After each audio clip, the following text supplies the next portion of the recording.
दोस्तों आजकल social media पर मराठी भाषा को लेकर बहुत सारी वीडियोस वायरल हो रही हैं। कहीं एक सिक्योरिटी गार्ड लगभग 8 साल से 12 घंटे की जॉब कर रहा होता है और अचानक एक दिन उसे आकर पीट दिया जाता है। उस गार्ड को पीटने का कारण सिर्फ यही होता है कि उसे मराठी नहीं आती। This security guard from Mumbai's Powai was slapped by the Maharashtra Navnirman Sena workers. His fault? He could not speak Marathi. The guard, reportedly from North India, was seen pleading with folded hands as bystanders tried to intervene. एक दुकानदार को कैसे MNS group द्वारा पिटवाया जाता है, कैसे ग्राहक द्वारा उसमें थप्पड़ लगवाए जाते हैं और ग्राहकों से माफी मंगवाई जाती है। उसका कारण भी सिर्फ यही था कि वो मराठी भाषा नहीं बोल पाता था। कि जिसमें उद्धव ठाकरे की शिवसेना के नेता एक दुकानदार को अपने दफ्तर में बुलाते हैं और एक ग्राहक से उसकी पिटाई करवाते हैं और पैर छूकर माफी मंगवाते हैं और इसका वीडियो बनाते हैं। यहां भी दुकानदार की गलती सिर्फ इतनी है कि उसने ग्राहक से मराठी में बात करने से इनकार कर दिया। कुछ दिनों पहले ऐसे ही सोशल मीडिया पर एक और वीडियो वायरल हुई थी। एक डिलीवरी बॉय डिलीवरी करने जाता है और उसकी डिलीवरी को लेने से मना कर दिया जाता है क्योंकि डिलीवरी बॉय हिंदी में बात कर रहा था। क्यों? मराठीत नाही येत नाही थे। बट क्यों जबरदस्ती मराठी बोलने का? पण क्यों? है यहाँ पे ऐसे। कौन बोला इसे? हमारा येत नहीं हिंदी। नहीं आते तो फिर नहीं ऑर्डर करने का ना। ऐसे ही न जाने हमारे देश में कितने केस हो रहे हैं। काफी केसों की तो हमें खबर तक नहीं है। पर ऐसा हो क्यों रहा है, इस पर हमारे क्या विचार हैं, चलो इस बारे में डिस्कस करते हैं।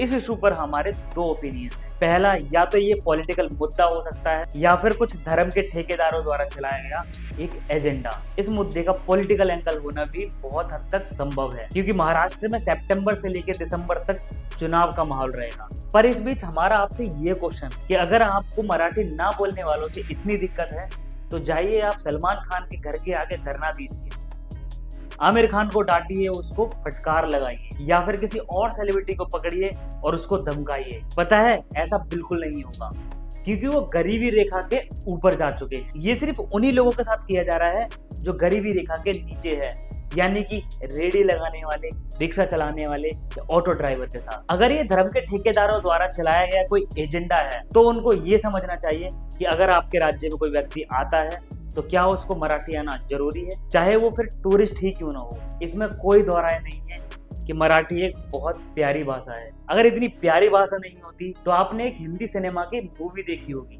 जिसका नाम है सिंघम। उस मूवी के अंदर एक गाना आता है जिसके बोल कुछ इस तरीके से होते हैं।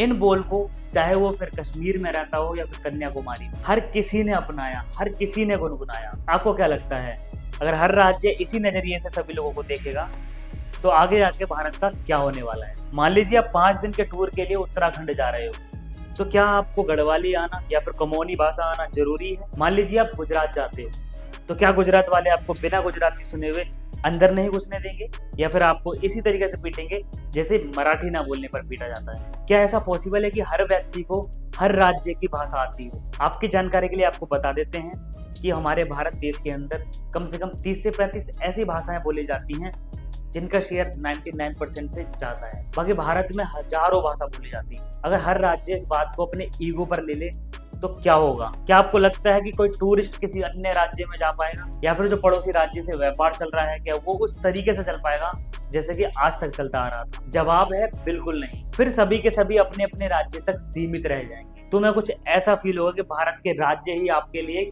एक देश बन चुके हैं जहां जाने के लिए आपको उस राज्य की भाषा आना बहुत जरूरी है। हमारा भारत देश एक ऐसा देश है जहां हर 20 से 25 किलोमीटर पर भाषा, पानी और पहनावा चेंज होता है। पर अन्य राज्य में जाकर उस इंसान को वो भाषा नहीं आती है तो उसके लिए पीटा क्यों जाता है। लैंग्वेज सिखाई जाती है दिल से और प्यार से, मार के नहीं, गाली दे के नहीं और ना ही धमकी देकर। हमें प्राउड है कि वीर शिवाजी महाराज जी ने इस भाषा को न्यायिक भाषा बनाया। यह सिर्फ एक बोली नहीं, एक इमोशन है। जब कोई व्यक्ति आपकी लैंग्वेज सीख रहा है तो यानी कि वो आपकी रिस्पेक्ट कर रहा है। अगर किसी व्यक्ति को आपकी भाषा सीखने में कोई कठिनाई आती है तो इसका मतलब ये नहीं कि वो आपकी भाषा की रिस्पेक्ट नहीं करता। हर कोई इतना प्रिविलेज नहीं होता कि वो हर भाषा को सीख सके। यहाँ पर रोजाना लगभग हजारों लाखों लोग रोजगार की तलाश में आते हैं। अगर उनको ये बात पता चल जाए कि यहाँ पर भाषा के बिहाफ पर तुम्हें देखा जाएगा, तुम्हारे साथ वैसा ही व्यवहार किया जाएगा। क्या वो लोग जो यहाँ अपने सपने लेकर आते हैं या फिर कई ऐसे लोग जो अपना व्यापार लेकर आते हैं, क्या वो यहाँ कुछ कर पाएंगे? क्या वो यहाँ टिक पाएंगे? जवाब है नहीं। महाराष्ट्र स्टेट में लगभग 8 करोड़ लोग मराठी बोलते हैं, पर इसी राज्य के अंदर लगभग 13% लोग हिंदी बोलते हैं, कई गुजराती बोलते हैं, कई उर्दू और कई इंग्लिश बोलते हैं। तो इसका मतलब क्या हुआ?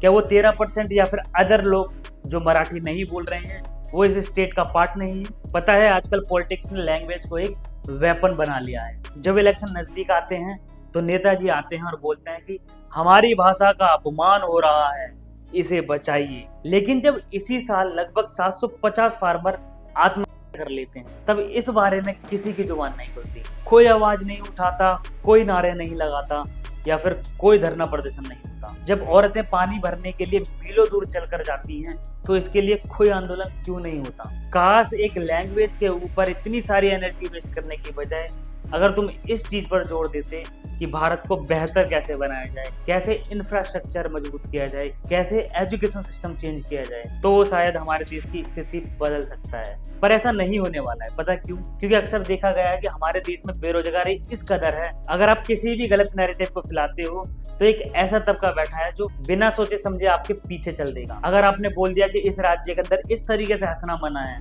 तो लोग उस चीज को भी बिना लॉजिक लगाए आपके पीछे चल देंगे और कहेंगे जी हाँ, इस तरीके से हंसना मना है तो मना है। यानी कि इसकी कसूरवार कहीं ना कहीं जनता है और इस जनता को समझना पड़ेगा कि आपका कैसे इस्तेमाल किया जा रहा है। आप सिर्फ एक वोट बैंक हो। जब चुनाव नजदीक होते हैं तो आपको कुछ हथकंडे अपनाए जाते हैं अपनी पार्टी की ओर खींचने के लिए और आप खींचे चले जाते हो। इस देश में सबसे ज्यादा बोले जाने वाली भाषा हिंदी है और आज ऐसा प्रतीत हो रहा है कि हिंदी खतरे में है। भारत में लगभग 44% लोग हिंदी भाषा का यूज करते हैं। उसके बाद आती है बंगाली, जिसे लगभग 9% लोग बोलते हैं, और तीसरे नंबर पे आती है मराठी, जिसे लगभग 7% लोग बोलते हैं। ये आंकड़े 2011 के जनगणना के हिसाब से लिए गए हैं। इसका सोर्स लिंक आपको डिस्क्रिप्शन में मिल जाएगा। हमारा देश एक मल्टी लैंग्वेज देश और इसी में हमारी ब्यूटी है। हमें धर्मनिरपेक्ष देश ऐसे ही नहीं कहा जाता है। इस भारत के अंदर ना जाने कितने प्रकार के लोग रहते हैं और हर किसी के लिए कानून बराबर है। बस यहाँ पे कानून की हत्या तब हो जाती है